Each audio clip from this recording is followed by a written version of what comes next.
4-5 मुद्दों पर हमारी चर्चा हुई।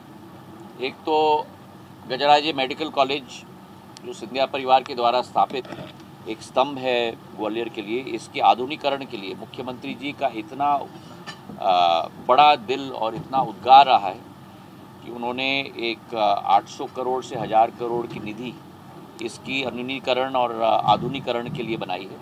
प्रभारी मंत्री जी इसको लीड कर रहे हैं नारायण सिंह जी के साथ और प्रद्युम्न सिंह जी के साथ, और इस पे भी आपके सामने एक प्रेजेंटेशन अगले बार हम लोग करेंगे।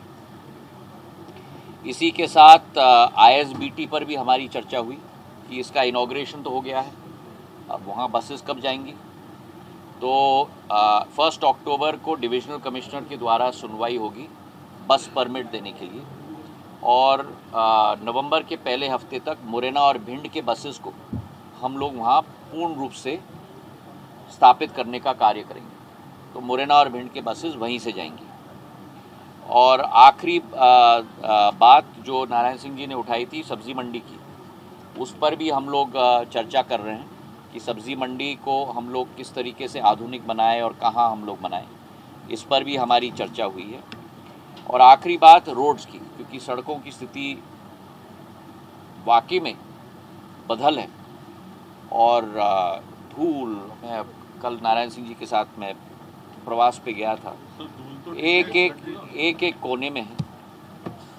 तो हमने इस पर करीब आधा घंटा चर्चा की है और प्रभारी मंत्री जी ने भी इस मुद्दे को उठाया है और ऊर्जा मंत्री जी ने भी, और हमने ये निर्देश दिए हैं कि अगली बैठक में ग्वालियर शहर की सभी रोड्स की वर्तमान स्थिति का जायज़ा लेके 3 रंगों में, लाल मतलब बदतर हालत, पीला मतलब जो वर्षा ऋतु के आधार पर थोड़े गड्ढे वड्ढे हो जाते हैं उनकी मरम्मत, और हरा मतलब टिप टॉप कंडीशन। पूरा नक्शा बनना चाहिए पूरे शहर का। और लाल और पीले श्रेणी के रोडों को दो हिस्सों में बांटना है।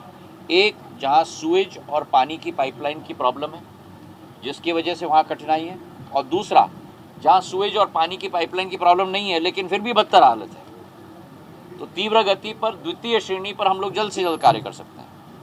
और उसी के साथ लाल और पीले श्रेणी के लिए कितने सड़कों के लिए राशि उपलब्ध कराई जा चुकी है मध्य प्रदेश सरकार के द्वारा, नगर निगम के द्वारा, और बाकी रोड्स के लिए अनुमानित कितनी राशि की ज़रूरत है। तो ये डिटेल्ड प्रेजेंटेशन होगा अगली बैठक में, जिसके आधार पर हम लोग आगे की रूपरेखा बनाएंगे। तो इन सारे मुद्दों पर आज करीब 18-20 मुद्दों पर, ग्वालियर के विकास के साथ जुड़े हुए मुद्दे पर हमारी चर्चा हुई है। बहुत सार्थक, जैसे मैंने कहा, सकारात्मक चर्चा, हल निकालने की चर्चा, और आगे जाकर शेजवलकर साहब, शोभा सिकरवार जी, मनोज तोमर जी, ऊर्जा मंत्री जी, नारायण सिंह जी, तुलसी सिलावट जी, सब लोग इन 4-5 मुद्दों पर बैठकर आगे की रूपरेखा बनाएंगे।